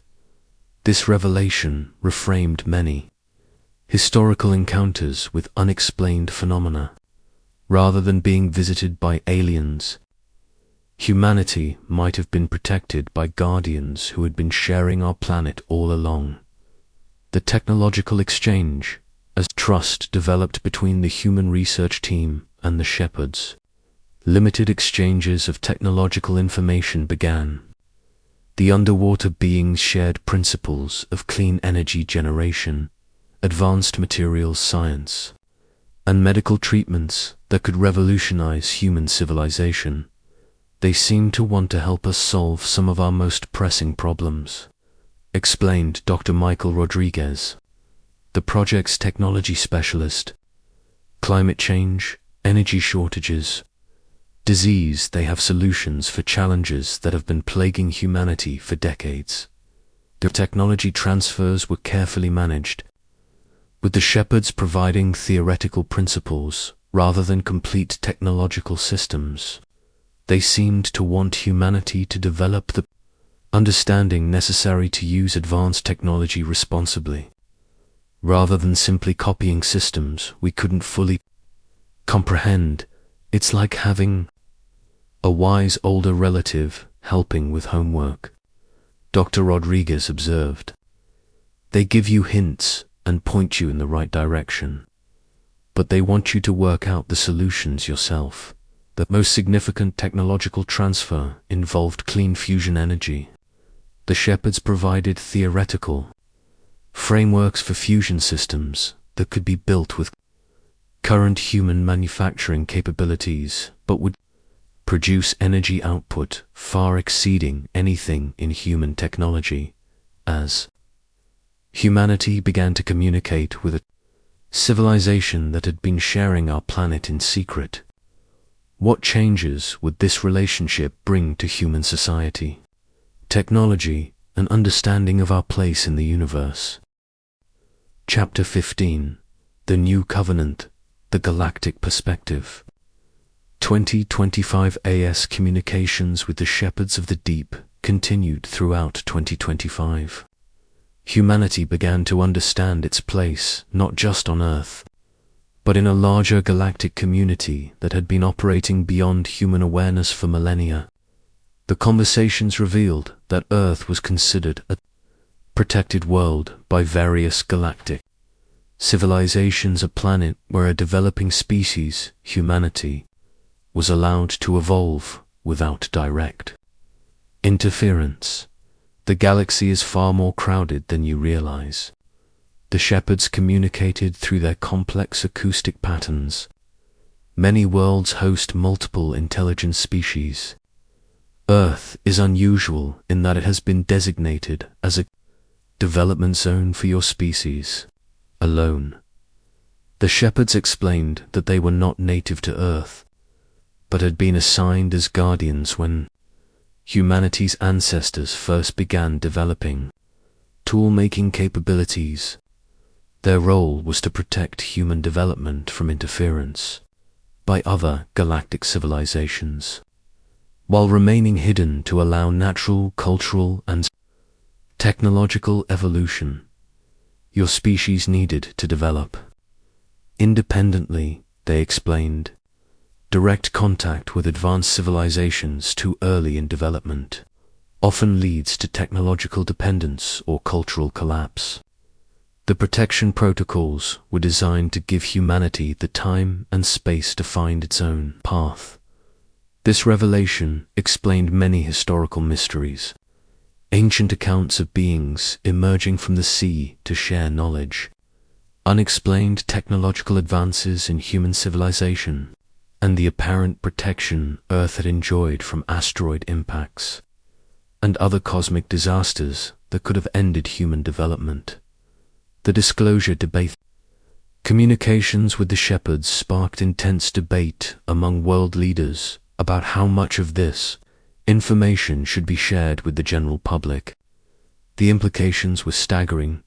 Humanity was not alone on Earth, was part of a galactic community, and had been under protective observation for thousands of years. President Sarah Mitchell convened a classified meeting of world leaders to discuss the global implications of contact with the underwater civilization. The meeting, held at Camp David, brought together heads of state, religious leaders, and scientific advisors to develop a coordinated response to what was arguably the most significant discovery in human history. We're facing a fundamental redefinition of what it means to be human. President Mitchell stated during the opening session, "The knowledge that we share our planet with an advanced civilization, and that we're part of a larger galactic community, will transform every aspect of human society." The debate centered on the pace and extent of public disclosure. Conservative voices argued for gradual revelation to prevent social and economic disruption. Progressive voices pushed for immediate and complete transparency, arguing that humanity had a right to know the truth about its cosmic context. Religious leaders were divided. Some saw the revelations as confirmation of divine creation's richness and complexity. Others worried about the impact on existing belief systems and that potential for religious and cultural upheaval. This information will transform human consciousness, observed Cardinal Maria Santos during the discussions. We need to consider not just the immediate effects, but the long-term implications for human spirituality, philosophy, and social organization. The Beijing Accords. After 6 months of international negotiations, world leaders signed the Beijing Accords, a comprehensive agreement establishing protocols for humanity's relationship with the shepherds and eventual integration into the galactic community. The Accords addressed technology transfer, environmental protection, space exploration limits, and gradual public disclosure of humanity's cosmic context. The technology transfer provisions established that all advanced technologies shared by the shepherds would be freely available to all nations, preventing any single country from gaining overwhelming advantages. The environmental protections committed humanity to reversing climate change and protecting ocean ecosystems, recognizing that Earth's oceans were the primary habitat of humanity's guardians. Perhaps most significantly, the Accords established a timeline for public disclosure. Over a period of 5 years, the existence of the underwater civilization would be gradually revealed through scientific publications, media reports, and official government statements. By 2030, the full reality of humanity's cosmic context would be public knowledge. We're not just announcing the existence of our underwater neighbors, explained Undersecretary General Antonio Guterres during the signing ceremony.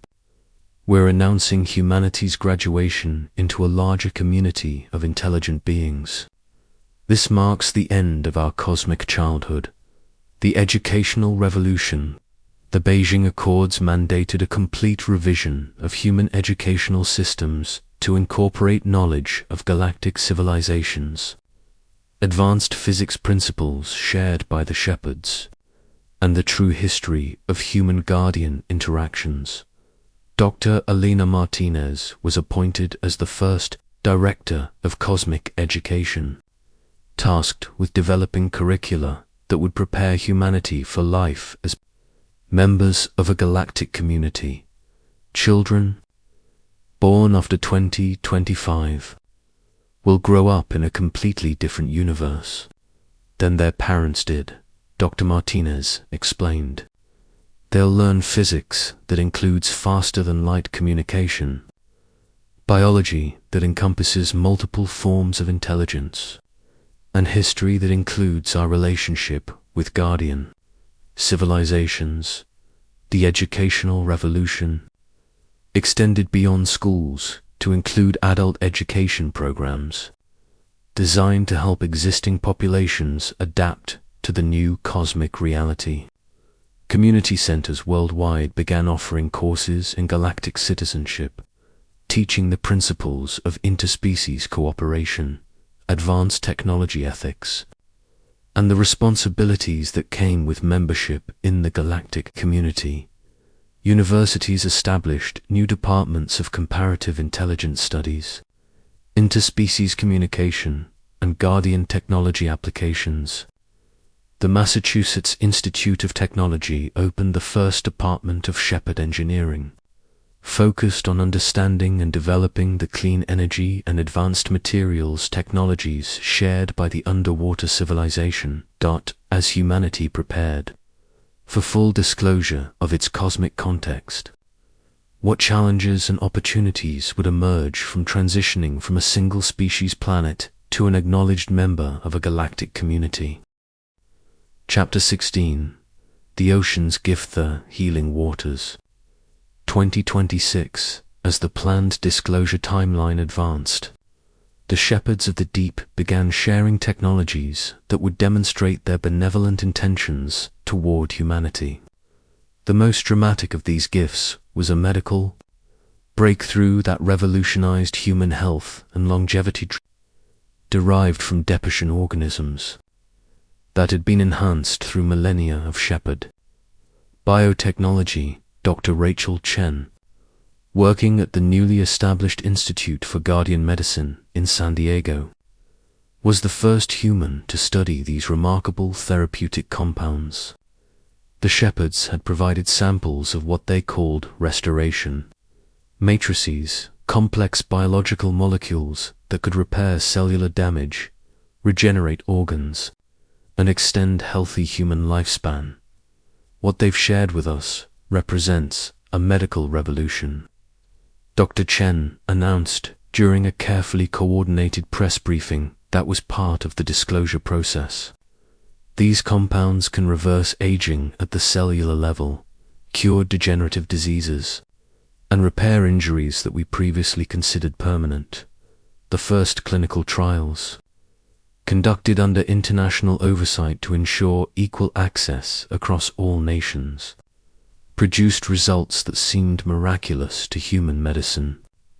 Patients with Alzheimer's disease showed complete cognitive recovery. Paralyzed individuals regained mobility as spinal cord injuries healed completely. Cancer patients experienced rapid and complete remission with no side effects. The shepherds explained that they've been developing these treatments partly for their own population, but also in preparation for eventually sharing them with humanity. Dr. Chen explained. They wanted to ensure that when contact occurred, they could immediately demonstrate their intention to help rather than harm our species.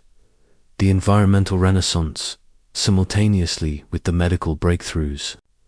The shepherds shared technologies for environmental restoration that allowed humanity to begin reversing centuries of ecological damage.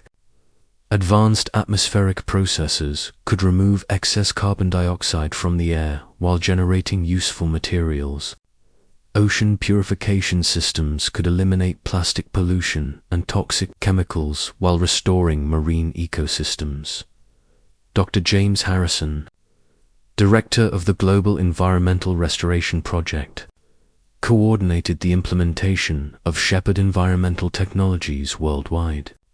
Within months, measurable improvements in air and water quality were being recorded across the planet. What would have taken us decades to achieve with conventional technology, we're accomplishing in months with shepherd assistance, Dr. Harrison reported. Ocean acidity is decreasing, atmospheric carbon dioxide levels are dropping, and marine biodiversity is recovering at unprecedented rates. The environmental restoration technologies were designed to work in harmony with Earth's natural systems rather than replacing them. The shepherds had developed their advanced capabilities over millions of years of evolution on Earth, creating technologies that enhanced rather than disrupted the planet's ecological balance.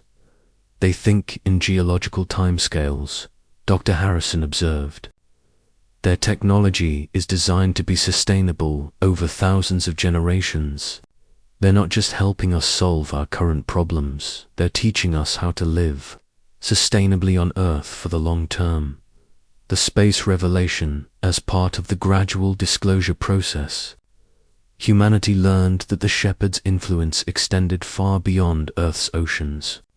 They maintained monitoring stations throughout the solar system and had been responsible for deflecting asteroids and comets that could have threatened Earth's biosphere. Commander Lisa Rodriguez, NASA's Director of Deep Space Operations, revealed that several mysterious objects detected in the outer solar system over the decades had actually been shepherd installations protecting Earth from cosmic threats.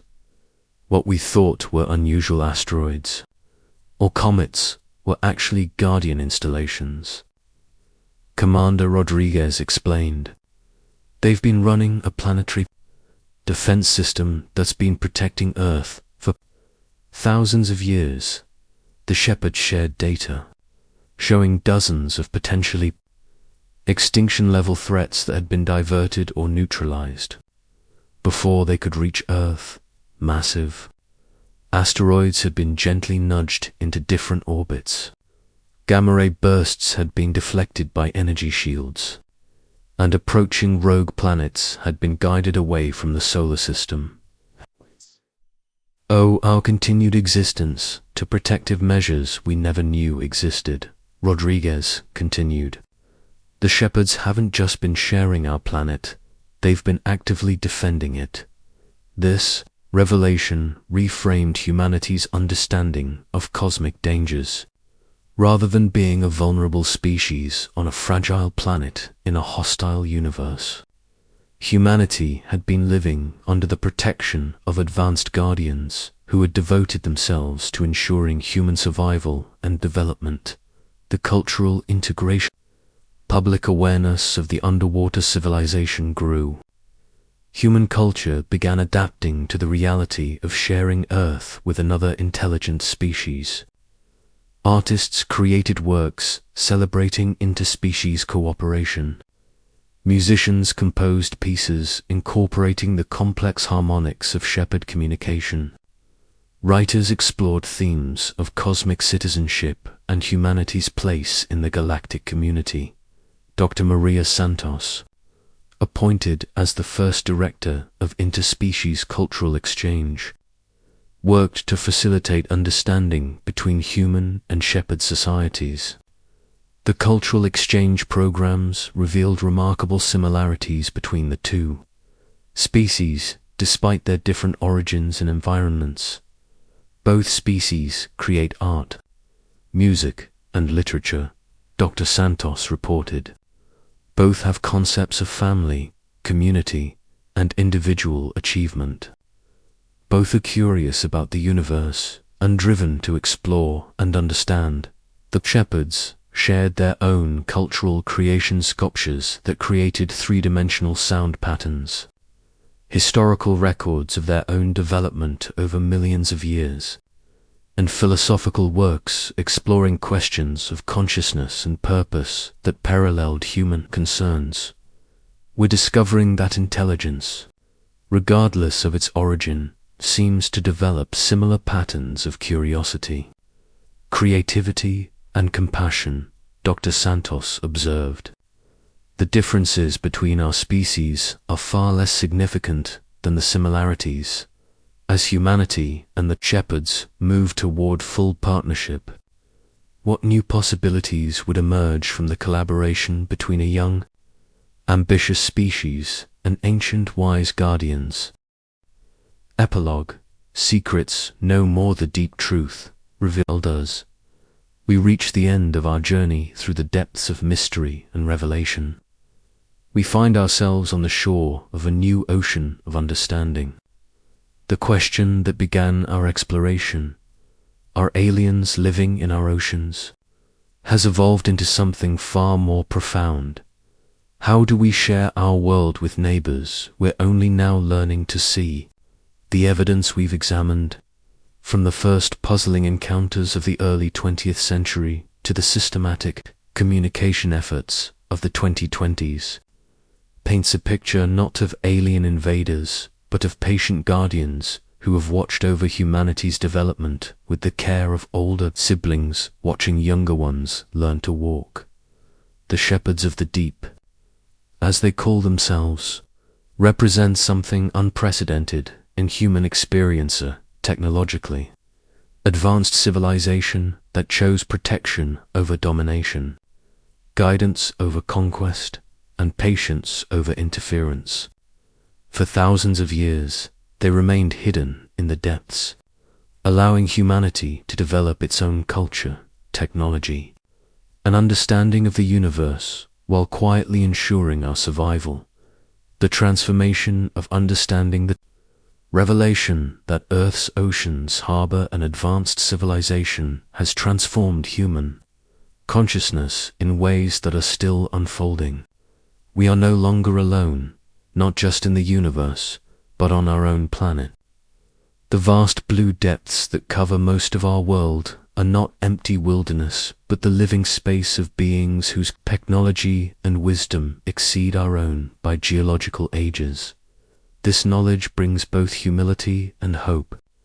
humility, because we now understand that human civilization, impressive as it seems to us, is merely the latest chapter in Earth's long story of intelligence and creativity. Hope, because we are not facing the challenges of climate change, resource depletion, and social development alone. We have guides who have successfully navigated these challenges over millions of years of careful stewardship. The underwater highways we traced through our investigations are not mysterious phenomena, but the transportation networks of a civilization that has learned to live in harmony with the planet's natural systems. The impossible speeds and seamless transitions between water and air that amazed witnesses represent technology developed over eons by beings who understand the deep physics of reality in ways we are only beginning to glimpse. The new chapter, as humanity moves forward into an era of acknowledged partnership with the shepherds. We stand at the threshold of unprecedented transformation. The medical technologies that can extend healthy human life indefinitely. The environmental restoration systems that can heal centuries of ecological damage. And the clean energy sources that can power civilization without harming the planet. These gifts represent not just technological advancement, but the possibility of becoming worthy partners in the guardianship of Earth. The young humans growing up in this new era will be the first generation of true planetary citizens, understanding from childhood that Earth is home to multiple forms of intelligence, and that humanity's role is not to dominate, but to participate in the careful tending of a living world. The stars themselves take on new meaning when viewed through the lens of our relationship with the shepherds. We are not alone in the galaxy, struggling to find our way among distant and possibly hostile civilizations.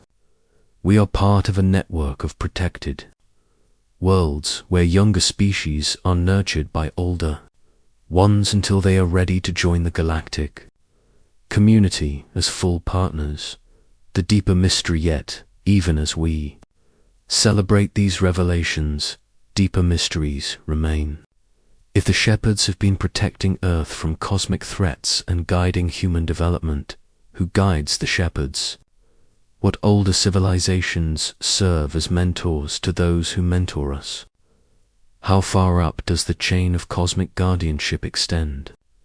The shepherds hint at even greater mysteries, dimensions of reality beyond the physical universe we know.